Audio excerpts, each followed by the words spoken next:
ഹരേ കൃഷ്ണ. സർവം ശ്രീ രാധാകൃഷ്ണാർപ്പണമസ്തു. അധ്യായം 2 ഗീതാ വിഷയ സംഗ്രഹം. ശ്ലോകം 16.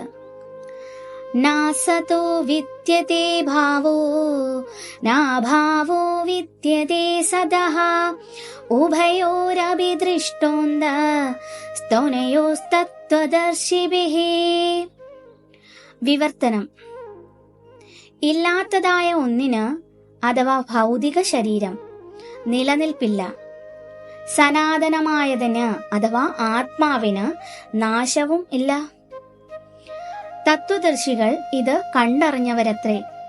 രണ്ടിന്റെയും സ്വഭാവങ്ങൾ അറിഞ്ഞതിനു ശേഷമാണ് അവർ ഈ വസ്തുത അംഗീകരിച്ചത്. ഭാവാർത്ഥം: മാറ്റം വന്നുകൊണ്ടേയിരിക്കുന്ന ശരീരം ശാശ്വതമല്ല. വ്യത്യസ്തങ്ങളായ സെല്ലുകളുടെ പ്രവർത്തനങ്ങളാലും പ്രതിപ്രവർത്തനങ്ങളാലും നിമിഷം തോറും ശരീരത്തിൽ മാറ്റങ്ങൾ ഉണ്ടാകുന്നു എന്ന് ആധുനിക വൈദ്യശാസ്ത്രം സമ്മതിച്ചിട്ടുണ്ട്. ശരീരത്തിന് വളർച്ചയും വാർദ്ധക്യവും ഇങ്ങനെയാണ് ഉണ്ടാകുന്നത്. ആത്മാവാകട്ടെ ശരീരത്തിന്റെയും മനസ്സിന്റെയും മാറ്റങ്ങളെ അതിജീവിച്ച് ശാശ്വതമായി നിലകൊള്ളുന്നു. ആത്മാവും ദ്രവ്യവും തമ്മിലുള്ള വ്യത്യാസം ഇതാണ്. സ്വാഭാവികമായി ശരീരം നിരന്തരം മാറിക്കൊണ്ടിരിക്കുന്നതും ആത്മാവ് ശാശ്വതവുമത്രേ. അവ്യക്തഗത ബ്രഹ്മവാദികളും സാകാരവാദികളുമായ എല്ലാ തത്വദർശികളുടെയും അഭിപ്രായമാണിത്.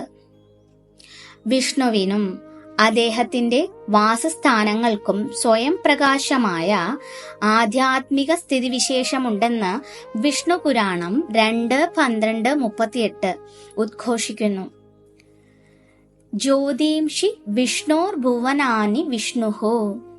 അസത്ത്, സത്ത് എന്നീ പദങ്ങൾ യഥാക്രമം ഭൗതിക പദാർത്ഥം, ആത്മാവ് എന്നിവയുമായി ബന്ധപ്പെടുത്തിയാണ് പ്രയോഗിച്ചിട്ടുള്ളത്.